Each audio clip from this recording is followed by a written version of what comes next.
Even those who aren't paying attention have probably noticed by now that our access to information is being blocked. Apparently, a handful of people have decided that our new normal does not include the right to speak or to hear unapproved facts. To the extent possible, they're creating a digital echo chamber where they write the official narrative, and only those who repeat that narrative are permitted to be seen and heard. There's a science to making people believe things that are not true.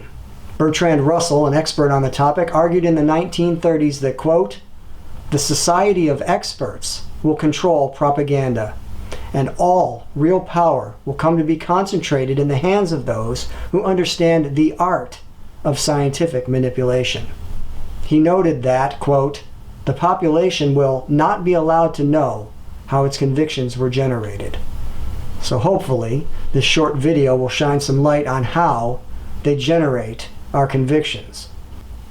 For those of us who understand the art of scientific manipulation, because we've studied the history of those who employ it, the COVID-19 manipulation could not have been more obvious. Once you know the formula, it's very easy to identify. Use the media to convince the population that it faces an imminent apocalyptic threat. Generate as much hysteria as possible, and then implement your desired policies. Policies that, without the hysteria, would have been politically impossible to implement. At this point, our scientific manipulators have already achieved many of their desires. So let's turn our attention to one goal that they've yet to achieve: injecting billions of healthy human beings multiple times with a rushed, inadequately tested, unproven mRNA vaccine. Fortunately, their propaganda formula is less effective in the age of the internet. Unfortunately, they've now identified and addressed this problem by adding censorship to the mix. And it's not just Facebook, YouTube, and Twitter. When my wife and I moved back to Ohio, somebody in our neighborhood invited us to join a site called Nextdoor.com. Unlike Facebook, where you see things that your friends have posted, Nextdoor.com periodically sends an email digest of posts from people who live in and around your neighborhood. Stuff like garage sales, lost cats. I live out in the middle of nowhere, kind of, so recently somebody found a chicken that had flown the coop. It's stuff like that. So needless to say, in 8 years, I've only gone to the site a handful of times to comment. But very recently, I did make a visit to the site when I saw a post that read, "Will you get the COVID vaccine and why?"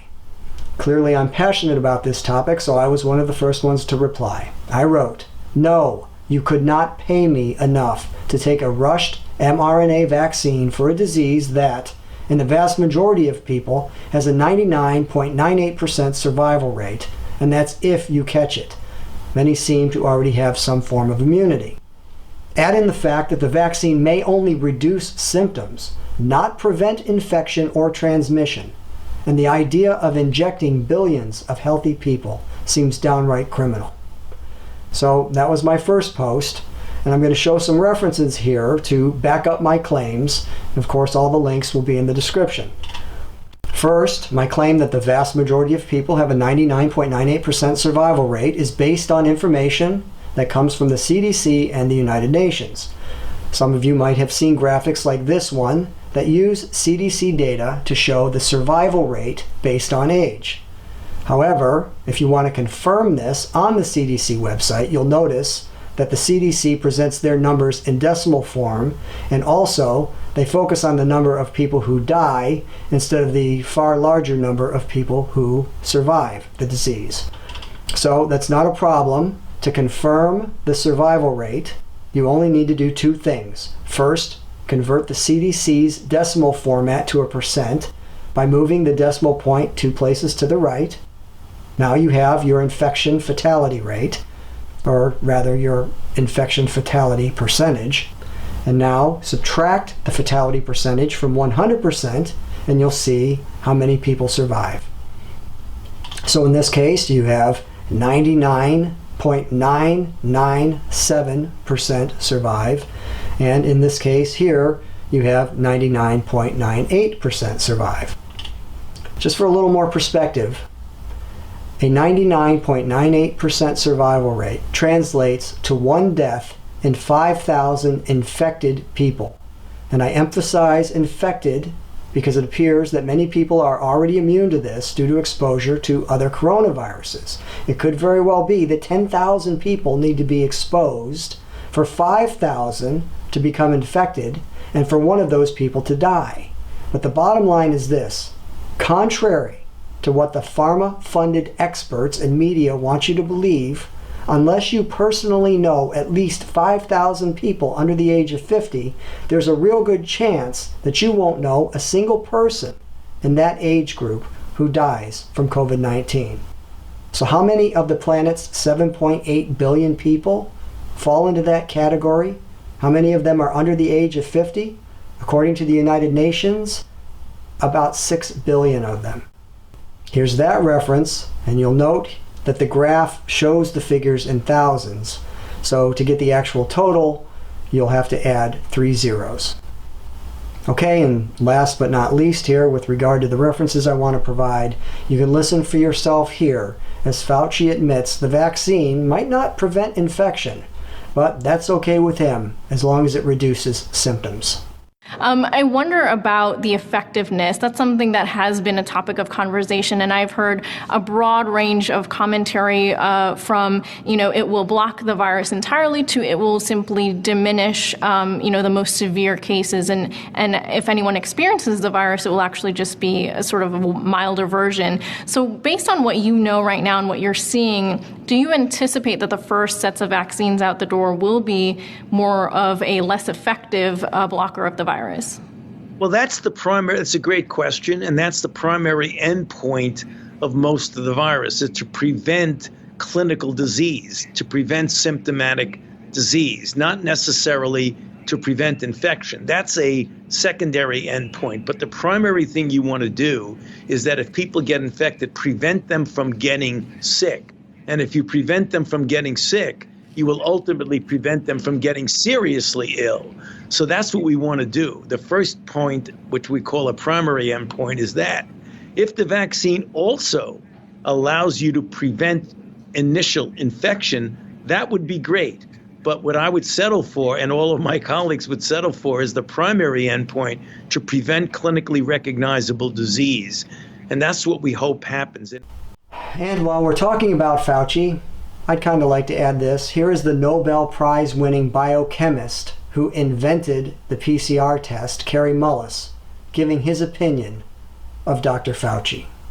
Guys like Fauci get up there and start talking, he doesn't know anything really about anything, and I'd say that to his face. Nothing. Most of those guys up there on the top are just total administrative people, and they don't know anything about what's going on at the bottom. Those guys have got an agenda, which is not what we would like them to have, being that we pay for them to take care of our health in some way. They've got a personal kind of agenda. They make up their own rules as they go. They change them when they want to, and they smugly, like Tony Fauci, does not mind going on television in front of the people that pay his salary and lie directly into the camera. Okay, who do we trust? Fauci? Fauci doesn't know enough to, if Fauci wants to get on television with somebody who knows a little bit about this stuff and debate him, he could easily do it because he's been asked.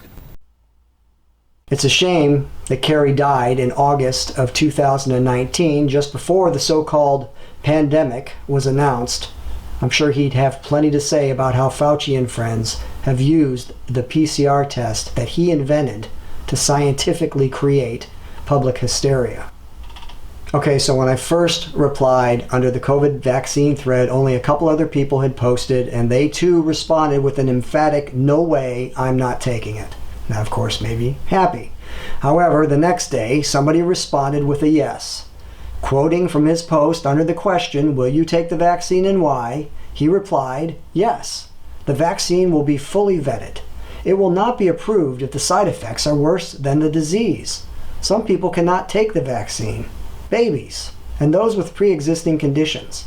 By taking the vaccine, you are not only protecting yourself, but many other people. 3,000 people are dying every day from COVID-19. That's like a September 11th every day." So I took my time and I responded with the following. I'm not trying to be confrontational. You have the right to believe what you want, but I disagree with your statements. First, the virus poses no significant risk to the overwhelming majority of the population. Therefore, the overwhelming majority of the population is not, quote, protecting themselves by taking the vaccine. Rather, they're actually putting themselves at unnecessary risk. Second, Fauci himself admits that he'll be happy if the vaccine permits infection, but simply reduces symptoms. That standard does nothing to protect the people who can't take the vaccine. Third, more than 160,000 people die every day, about 60 million people per year, and approximately 25 million of that 60 million is made up of people over 70 years of age. Many of us suspect that they are harvesting from that enormous pool of annual deaths to inflate COVID numbers. Excess mortality data and diminished mortality in areas like the flu should hopefully tell the story. Last but not least, there is no way to fully vet or account for potential long-term side effects that this vaccine will cause. That could easily take 5 years or more. If the risk to benefit makes sense to you, that's fine. But the idea of coercing healthy people into taking this vaccine via restrictions on their movement, employment, insurance, or other means is criminal. Alright, so continuing with references, we've already covered the survival rate for 6 billion people, and I've already shown Fauci's statement about whether or not the vaccine will prevent infection. So here's a graph showing total annual deaths at 7.6 per thousand. Regarding the typical death count for the 70-plus age group every year, this graph from the UN puts the figure at just over 25 million deaths average per year for those over the age of 70. The period in the graph is from 2015 to 2020, so to confirm the number, you'll need to add the figures and then divide by 5 to get the total per year. And then also it's presented in thousands, so once again you'll have to add 3 zeros to get the final figure. Now would be a good time to point out that all of the hysteria, censorship, economic destruction, nationwide lockdowns, curfews, privacy violations, and threats of mandatory vaccination have been justified based on the world reaching its normal yearly death count on December 20th, 2020, instead of December 31st. And again, that assumes that the 1.7 million COVID fatalities that they're claiming haven't been harvested mostly from the 25 million deaths that occur every year in the 70-plus age group alone. Moving on.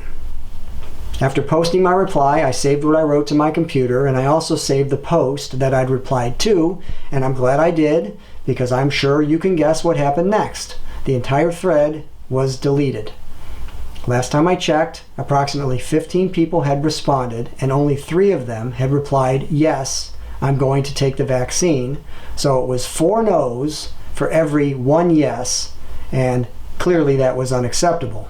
That could not be out there for people to see, especially considering the fact that there were valid arguments being presented by the people who were saying no, and as I'm going to cover here, the vast majority of there were only 3 of them, and they all contained some form of the standard propaganda messaging that's being disseminated through the media. So it was stuff like, I bet you've heard this one, we need to trust the science, and don't listen to conspiracy theories, and with the vaccine we'll be able to get back to normal. So, I assume they were well-intentioned people, but they were simply repeating what they had heard and what they were expected to believe. So with that, I just want to dig a little bit into this idea of media-directed messaging, because it's just another term for scientifically tested propaganda. So the obvious message that's been drilled relentlessly into our heads is that we all face an ominous threat. And that threat is so great that it warrants 24/7 news coverage and unprecedented governmental intervention into our lives. but slightly less obvious, is the idea that we're to trust without question the corporate-funded, agenda-driven experts that the media chooses to put before us.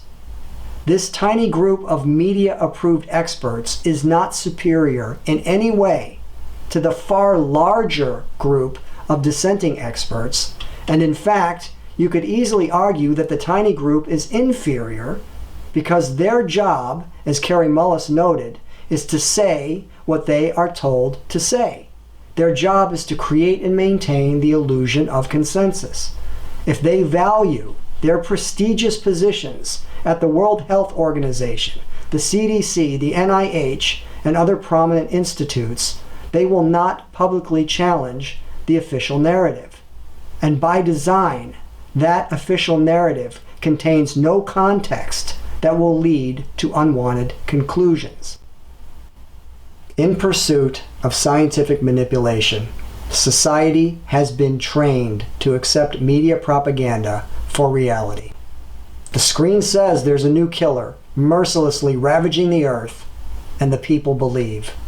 They've lost the confidence to turn their back on that screen and, using their own judgment, compare its claims to the reality that they actually live in. If they could just do that, if they could turn away long enough, they'd realize that the world they live in bears no resemblance to the 24-hour fear porn that they're subjected to. Right now, in this process of scientific manipulation, we're at a stage where they want to manipulate you into taking an unproven, inadequately tested vaccine. A vaccine that doesn't even promise to keep you from becoming infected or from infecting others. So, how can they possibly manage to pull that off? It's pretty simple. We've already covered it. They're going to pull it off by manipulating you with a combination of messaging and censorship. So, here let's just dig a little bit into this idea of messaging.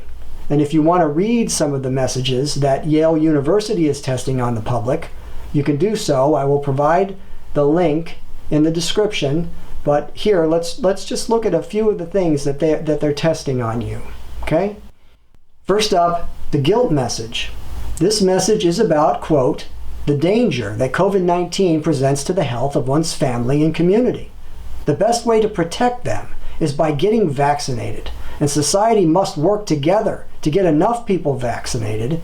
Then it asks the participant to imagine the guilt they will feel if they don't get vaccinated and they spread the disease. End quote.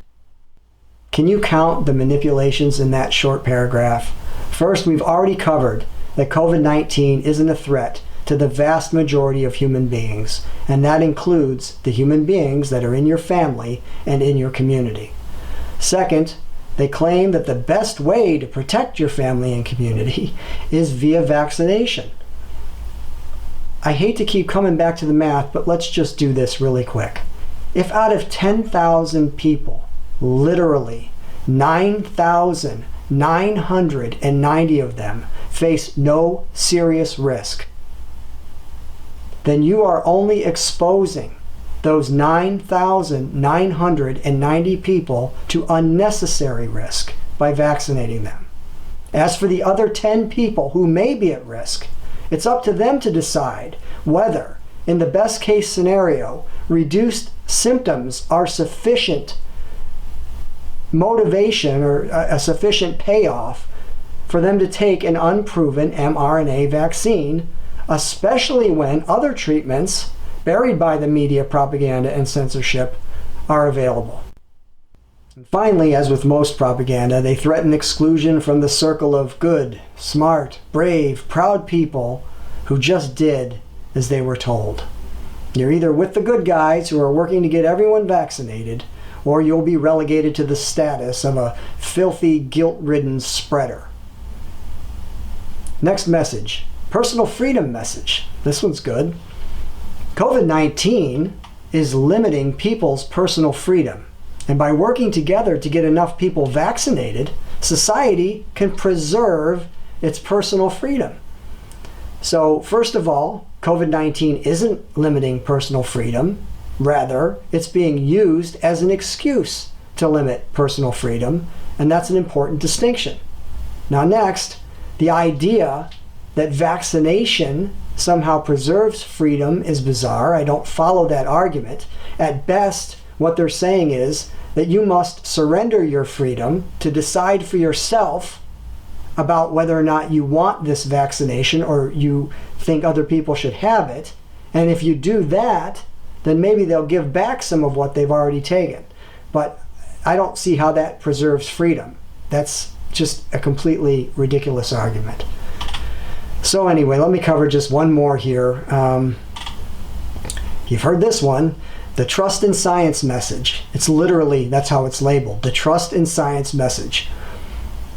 Quote, getting vaccinated against COVID-19 is the most effective way of protecting one's community. Don't need to cover that again. Vaccination is backed by science. If one doesn't get vaccinated, that means that one doesn't understand how infections are spread or that they choose to ignore science. End quote. So, you wouldn't want to ignore the science that our scientific manipulators have chosen to put before us. Pay no mind to the tens of thousands of other doctors and scientists who are risking their careers and, of course, being censored for challenging this insanity. It's just the select handful of people who are saying what they're supposed to say. Those are the ones that you need to give your unquestioning, blind faith to. All right, I'm just going to wrap it up here. I want to show a clip from Robert Kennedy Jr. about the history of those who not only produce these drugs, but fund the only institutions and experts that you're allowed to hear from. You say the pharmaceutical industry has nothing to lose, but look at what happened to the pharmaceutical companies that put forward some of the opiates. They have been driven out of business. Their names have been taken off buildings. They are regarded as pariahs in the world today. Certainly anybody who runs a pharmaceutical company cares deeply about not killing people. And even if the government doesn't mandate this kind of testing, and even if they give them exemption from financial liability, I think you overstate it when you say that the people who are developing these vaccines have no concern whatsoever whether people live or die. I think they do have a concern. I think the government has eliminated their financial liability. But here's the answer. You raised a bunch of questions. One is the opiate people got busted, Alan. And by the way, no, they were not moral people. They knew what they were doing. They're killing 56,000 American young kids a year, knowing what they were doing. More kids every year that were killed in the 20-year Vietnam War. These are not moral companies. And they only got busted because plaintiffs' attorneys could sue them. I agree. They got the discovery documents and walked them down to the U.S. Attorney's Office and said, hey, there's criminal behavior here. That can never happen in the vaccine space. You can't sue them. There's no discovery. There's no depositions. There's no class action suit. There's no multi-district litigation. There's no interrogatories, nothing. They never get caught. Now, these four companies that make all of our vaccines, all 72 of the vaccine shots that are now mandated for our children, every one of them is a convicted serial felon. Glaxo, Sanofi, Pfizer, Merck. In the past 10 years, just in the last decade, those companies have paid $35 billion in criminal penalties, damages, fines, for lying to doctors, for defrauding science, for falsifying science, for killing hundreds of thousands of Americans knowingly.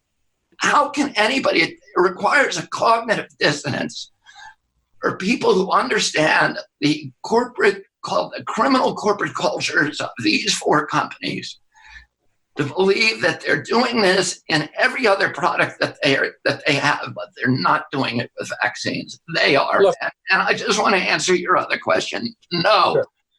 Placebo testing does not take place after the clinical trials. And the reason for that is HHS has adopted a very unethical guidance that says it is unethical once a vaccine is licensed recommended. It is unethical to do placebo trials or compare vaccinated versus unvaccinated people.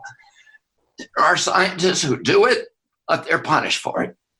It's very difficult for them to publish. They get their funding cut off because nobody wants any study that is going to reveal the truth about vaccine injuries. So it just does not happen. Unfortunately, we are in a situation today where we have tremendous corruption, not only in Congress, which receives more money from pharmaceutical companies than any other industry. Pharmaceutical gives in lobbying twice the amount that oil and gas, which is the next big one, 4 times with defense and aerospace. There are more lobbyists, pharma lobbyists in Congress than there are members of Congress in the Senate. So we have lost the legislative independence of that body.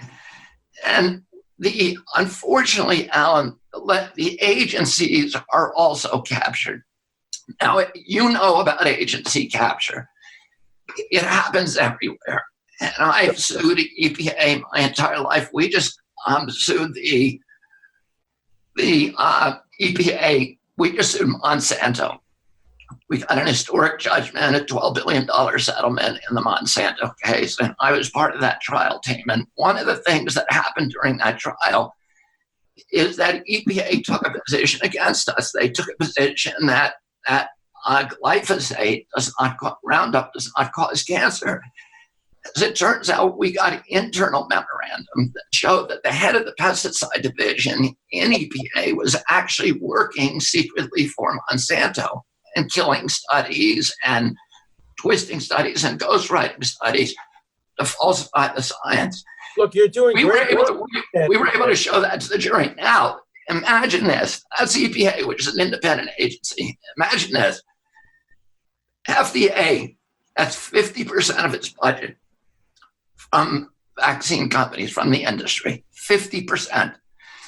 The CDC has an $11.5 billion budget, and $4.9 billion of that is buying and selling and distributing vaccines.